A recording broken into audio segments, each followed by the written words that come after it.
पिछले थर्मोडायनेमिक्स की वीडियो में हम लोगों ने कई सारे टॉपिक पढ़े थे।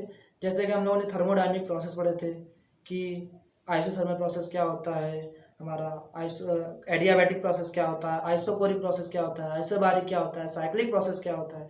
ऐसे हम लोगों ने रिवर्सिबल और इरिवर्सिबल इक्विलिब्रियम पढ़ी थी। तो बहुत सारे ऐसे टॉपिक पढ़े थे, उन्हीं में से आज हम लोग आगे बढ़ते हैं। उसके बाद हम लोगों ने हीट एक टॉपिक पढ़ा था। उसके बाद हम लोग सेकेंड टॉपिक पे आते हैं, वर्क। हम लोगों ने वर्क की डेफिनेशन 9 से ही पढ़ते हैं कि जो मैकेनिकल वर्क होता है वो फोर्स और डिस्प्लेसमेंट के मल्टीप्लाई के बराबर होता है। लेकिन यहाँ पे हम लोग थर्मोडायनेमिक्स से बात कर रहे हो, गैस में प्रेशर और वॉल्यूम के रिलेशन से देखेंगे कि क्या वर्क डन होता है। जैसे मान लिया पिस्टन में कोई गैस भरी है और आपने कोई पिस्टन को दबाया, मान लिया डीएल डिस्टेंस आप नीचे लेके आए।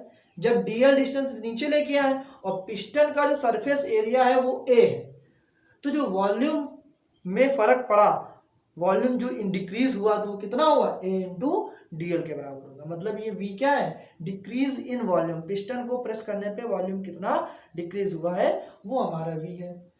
अब हमने डी डब्ल्यू बराबर माइनस पी इंटू ए डीएल। माइनस क्यों लगाया, माइनस का मतलब यह है कि यहाँ पे क्या होता है, वॉल्यूम डिक्रीज कर रहा है। या फिर दूसरी बात हम लोग कह सकते हैं कि सिस्टम पर वर्क हो रहा है। और जब कभी सिस्टम पर वर्क हो रहा है, अरे सीधी सी बात यहाँ पे ये है कि वॉल्यूम डिक्रीज कर रहा है, जिसके कारण से हम लोगों ने माइनस लगाया। अभी हम लोग आगे बताएंगे, जब हम लोग थर्मोडायनेमिक्स के फर्स्ट प्रिंसिपल पढ़ेंगे तो वहां पे टॉपिक पढ़ाए जाएंगे कि माइनस कहाँ आता है, कब आता है, कैसे आता है, वो सब चीजें वहां बताई जाएगी। ठीक है। अब जैसे कि मान लिया ए इंटू डी एल क्या होगा, डी वी। एफ बराबर क्या होता है, पी इंटू ए। तो हमने एफ की वैल्यू यहाँ रख दी और ए इंटू डी एल हो गया डी वी।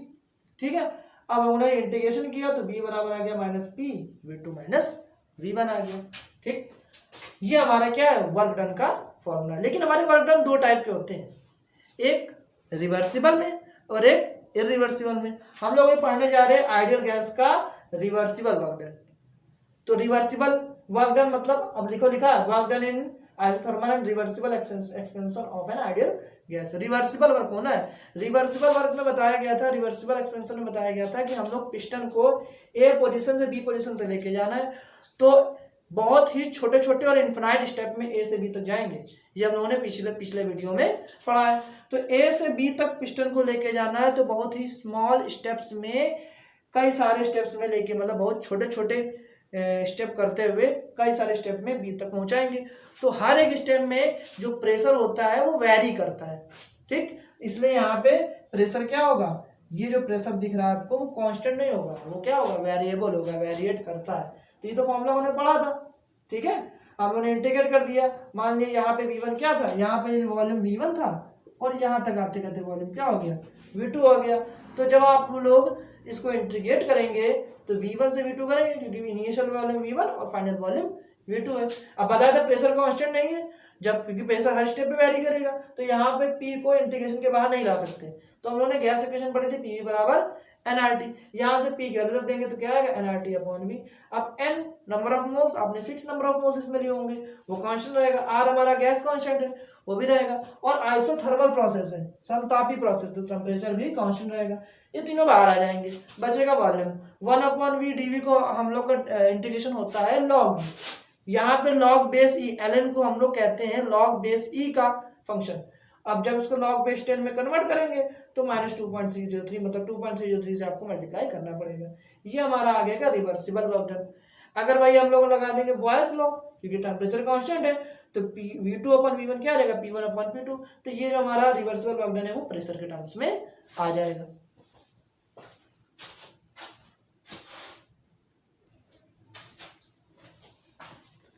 अभी हम लोगों ने टॉपिक पढ़ा था रिवर्सिबल वर्क डन। अब हम लोग पढ़ेंगे इरिवर्सिबल वर्क डन, मतलब आइडियल गैस का आइसोथर्मल की कंडीशन में इरिवर्सिबल वर्क डन क्या होता है। इरिवर्सिबल वर्क डन हम लोगों ने पहले इरिवर्सिबल प्रोसेस हम लोगों ने पढ़ी थी, तो वही है। रिवर्सिबल में क्या था, एक स्टेप को दूसरे स्टेप, मतलब इनिशियल स्टेप को फाइनल स्टेप में पहुंचाने के लिए बहुत ही छोटे छोटे स्टेप्स में हम लोग लेके जाते थे। जब छोटे छोटे इनफाइनाइट स्टेप्स में लेके जाते थे तो वो हमारा होता था रिवर्सिबल। अब ये हमारा क्या है कि जब ए से बी तक हम लोग लेके आएंगे तो ए से बी तक सिंगल स्टेप में ही आ जाएंगे, एक ही स्टेप में ए से बी तक आ जाना है। तो जब एक ही स्टेप में ए से बी तक आ जाएंगे तो बीच में कहीं पर भी प्रेशर वैरी नहीं करेगा। ए से बी तक आने पर प्रेशर हमेशा कांस्टेंट रहेगा। देखो ए पे अलग होगा प्रेशर, और जब ए से एक ही स्टेप में बी पर आ रहे हो, बीच में कहीं रुक ही नहीं रहे हो, तो प्रेशर बीच में वैरी करने का सवाल ही नहीं आया। तो मतलब ए से बी के बीच में कहीं भी प्रेशर वैरी करेगा नहीं, तो मतलब प्रेशर कांस्टेंट हो जाएगा। इसलिए अब क्या हम लोग प्रेशर की जो फैक्टर है उसको हम बाहर कर लेंगे, और जब इसको इंटीग्रेट करेंगे तो हमारा आएगा V2 माइनस V1। मतलब हम लोगों ने जो पहले फॉर्मूला सबसे पहले पढ़ा था वो हमारा इरिवर्सल वर्क डन था फॉर आइडल गैस। ठीक, अब हम लोग का नेक्स्ट टॉपिक है इंटरनल एनर्जी, मतलब आंतरिक ऊर्जा। सबसे पहले ध्यान रखना, इंटरनल एनर्जी को हम लोग E या फिर U से डिनोट करते हैं। बहुत सी बुकों में E से या बहुत सी बुकों में U से भी डिनोट किया है। आप लोगों ने फिजिक्स में पढ़े होंगे थर्मोडायनेमिक्स या पढ़ेंगे, तो फिजिक्स में भी मोस्टली U से ही डिनोट किया गया, इंटरनल एनर्जी को E से डिनोट बहुत कम ही जगह किया गया।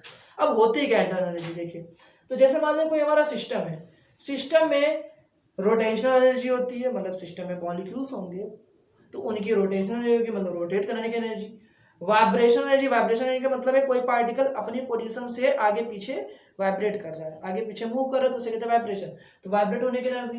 ट्रांसलेट, टहलने की, मतलब मूव करने की, यहाँ से यहाँ जाने की प्रॉपर्टी एनर्जी।